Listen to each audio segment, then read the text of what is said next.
بسم اللہ الرحمن الرحیم اللہم صلی علی سیدنا و مولانا محمد و بارک وسلم۔ ہم نے پچھلی ایک ویڈیو میں تعریف قرآن پر تعریفی گروپ کی کتب سے کچھ روایات پیش کی تھیں اور ساتھ یہ وعدہ بھی کیا تھا کہ ان روایات کے پیش کرنے کے بعد وہ تکفیری گروپ اپنے کچھ علماء کرام کے نام اور کچھ ان کے اقوال پیش کریں گے کہ ہمارا تو اس قرآن پر ایمان ہے، ہم اسی پر عمل پیرا ہیں، ہم اس پر حلفیں اٹھاتے ہیں، ہم اسے کامل اور مکمل سمجھتے ہیں۔ تو بعض اوقات اہل سنت والجماعت جو سادہ لوگ عوام اور لوگ ہوتے ہیں جنہیں ان کے مذہب کے بارے میں معلومات کی کمی ہوتی ہے، تو وہ ان کی اس مغالطہ دہی کا شکار ہو جاتے ہیں اور پھر وہ کہتے ہیں کہ شیعہ اس قرآن کو مانتا ہے، آپ لوگ غلط کہتے ہیں۔ تو آج ہم جیسا کہ ہم نے وعدہ کیا تھا، کچھ مصروفیات کی بنا پر تاخیر ہو گئی، تو ہم آج آپ حضرات کے سامنے ان حضرات کے نام اور تعداد کو ذکر کریں گے۔ تو اس بات کو آپ اس اندازے سے سمجھ لیجئے کہ اس گروہ کے اندر دو گروہ ہیں، متقدمین اور متاخرین میں۔ کچھ ایسے نام بھی ہیں جو تقیتاً ظاہری طور پر یہ اعلان کرتے، لکھتے اور بولتے تھے کہ ہم اس قرآن پر مکمل ایمان رکھتے ہیں، حالانکہ یہ محض تقیہ تھا۔ ہم آنے والی کسی بھی ویڈیو میں اس بات کو واضح کریں گے کہ اس گروہ کے نزدیک جھوٹ بولنا ثواب عظیم کا کام ہے، جسے یہ تقیہ کا نام دیتے ہیں۔ تو آئیے ہم اپنے مقصد کی طرف چلتے ہیں۔ تو ان کے بڑے بڑے ثقہ ائمہ حدیث اور تفسیر تو اس قرآن کے ناقص، غلط، غیر صحیح ترتیب ہونے کے قائل ہیں، جن میں سے چند اکابر علماء جو ان کے ہیں ان کے نام میں بیان کرتا ہوں۔ نمبر 1، ثقۃ الاسلام ابو یعقوب محمد بن اسحاق الکنینی، مصنف اصول و فروع کافی۔ نمبر 2، شیخ جلیل علی بن ابراہیم قمی الکلینی۔ نمبر 3، شیخ احمد بن ابی طالب الطبرسی۔ نمبر 4، علامہ نوری، مصنف فصل الخطاب۔ نمبر 5، شیخ مفید۔ نمبر 6، محقق داماد۔ نمبر 7، علامہ مجلسی۔ یہ وہ حضرات ہیں جو قرآن کے تعریف کے قائل ہیں، رد و بدل کے قائل ہیں، قرآن کو صحیح نہیں سمجھتے، غیر صحیح ترتیب کی بات کرتے ہیں، اور اسی پر ان کا ایمان ہے کہ یہ قرآن ٹھیک نہیں ہے، اس کے اندر اپنی طرف سے رد و بدل کر دی گئی ہے۔ اور دوسرا گروہ ہے جس میں صرف 4 کا ٹولہ ہے۔ اب اتنے زیادہ ان کے علماء، اکابر، ائمہ حدیث و تفسیر کے اقوال یہ ہیں قرآن ٹھیک نہیں ہے، تو ان کے مقابل میں اس 4 کے ٹولہ اور گروہ کی کوئی وقت باقی نہیں رہتی۔ ان میں سے پہلے نمبر پر جو ہیں وہ ہیں شیخ صدوق، جو مصنف ہیں کتاب العقائد کے، المتوفی 381 ہجری۔ نمبر 2، سید مرتضیٰ، المتوفی 236 ہجری۔ نمبر 3، ابو جعفر طوسی، مصنف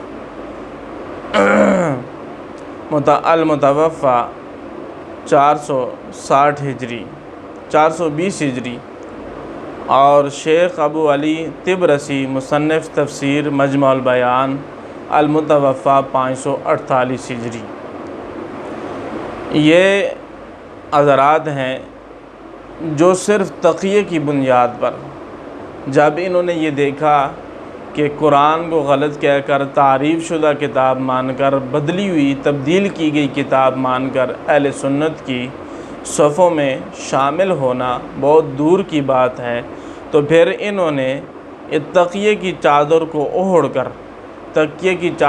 اوڑھ کر سنیوں کی صفوں میں شامل ہو کر یہ اعلان کیا کہ ہم تعریف کے قائل نہیں، ہمارا اس کتاب قرآن پر مکمل ایمان ہے۔ اب اتنے بڑے اجماع کے مقابلے میں ان چار کے ٹولے کی کیا وقت رہتی ہے؟ تو اس طرح یہ بھی ہے کہ یہ خود کہتے ہیں کہ وہ دل سے تعریف کے قائل تھے۔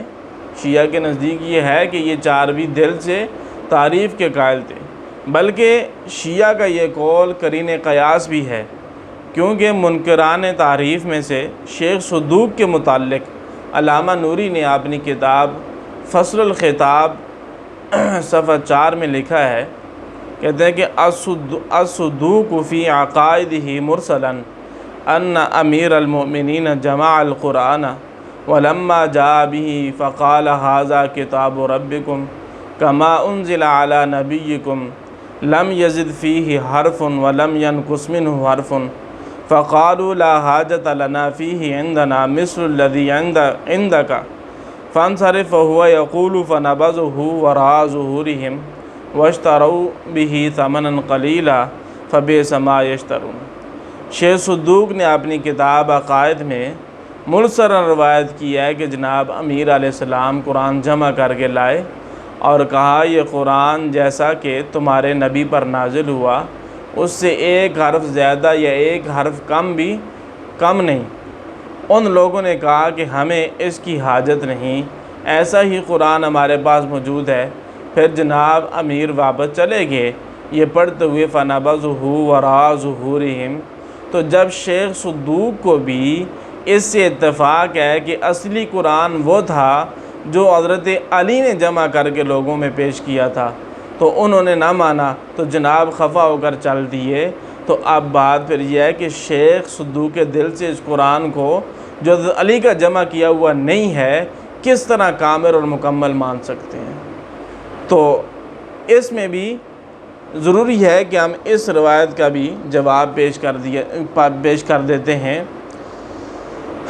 سو واضح ہو کہ ان دونوں فریقین میں سے منکرین تعریف اور تعریفی قائلین تعریف، تو اس قول کو قابل قبول، کس کا قول قابل قبول ہوگا؟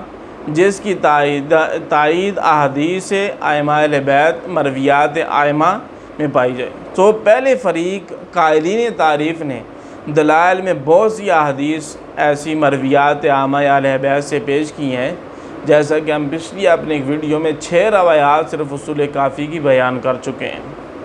6 روایات، اور اصول کافی وہ ہے جس کا ہم نے وہاں پر بتایا تھا کہ جو سر مرات غار کے اندر چھپا ہوا امام ہے ان کا 12واں، اس نے کہا تھا کہ ہذا کافٍ لشیعتنا، یہ اصول کافی ہمارے شیعوں کے لیے کافی ہے، اس کا نام کافی اس لیے پڑا۔ تو اب یہ حضرات تو ائمہ اہل بیت کی روایات، اور پھر روایات بھی عام راویوں سے نہیں، امام باقر، امام جعفر صادق رحمۃ اللہ علیہ سے، ان حضرات کا نام لے کر یہ روایات گڑھی اور پیش کی جاتی ہیں۔ جبکہ دوسرا جو 4 حضرات کا ٹولہ ہے جو کہتے ہیں کہ ہم تعریف کے منکر ہیں، ان کا صرف اپنا ہی قول ہے، کوئی روایت ان کے اپنے قول کی تائید پر نہیں ہے، یہ نہ پیش کر سکتے نہ ہے۔ بلکہ علامہ نوری نے اپنی کتاب فصل الخطاب کے صفحہ 227 پر یوں لکھا ہے، کہتے وَهِيَ كَثِيرَةٌ حِدًّا حَتَّى قَالَ السَّيِّدُ نعمة اللہ الجزائری فی بعض مؤلفاتہ کما حکی عنہ ان الاخبار الدالۃ علی ذلک تزید علی 1000 حدیث وادعا استفاضتها جماعۃ کالمفید والمحقق الدماد والعلامۃ المجلسی وغیرهم، بل الشیخ ایضا صرح فی دبستان بکثرتها بل ادعا تواترها جماعۃ یاتی ذکرهم۔ احادیث جو قرآن مجید کو محرف ٹھہراتی ہیں بہت زیادہ ہیں، حتیٰ کہ سید نعمت اللہ الجزائری نے اپنی بعض تصانیف میں ذکر کیا ہے کہ ان احادیث کی تعداد 1000 سے، ان احادیث کی تعداد 2000 سے بھی زائد ہے۔ 2000 سے بھی زائد ایسی روایات ہیں جو تعریف قرآن پر ہمارے پاس موجود ہیں ان کے بقول، اور ان کے مستفیض ہونے کا ایک بڑی جماعت نے دعویٰ کیا ہے، جن میں سے شیخ مفید، مؤکد دماد اور علامہ مجلسی وغیرہ ہیں۔ بلکہ شیخ نے دبستان میں ان کی کثرت کی تصریح کی ہے، بلکہ ایک جماعت نے جن کا ذکر ہم کبھی کریں گے، ایسی آگے آئے گا، کہتا ہے کہ ایک ایسی جماعت کا ذکر آگے اسی کتاب فضل الخطاب میں آئے گا، ایسی احادیث کے متواتر ہونے کا دعویٰ کیا ہے۔ تو اب ایک طرف ایک ایسی جماعت ہو جو اس بارہ میں 2000 سے بھی زیادہ احادیث متواترہ ہونے کا ثبوت پیش کریں، اور دوسری طرف متعدد چند اشخاص ہوں، شخصیات ہوں، جن کے دعوے کی تائید میں ایک حدیث بھی نہ ہو، تو ناظرین خیال کر سکتے ہیں کہ شیعہ مذہب کے صحیح ترجمان ان میں سے کون ہے۔ تو لا محالہ ہے کہ ہمیں یہ بات کہنی پڑے گی کہ ان کے صحیح ترجمان وہی ہیں جو قرآن کی تعریف کے قائل ہیں۔ اجماع کے مقابلے میں 2-4 کی بات کی کوئی وقت نہیں ہوتی۔ اللہ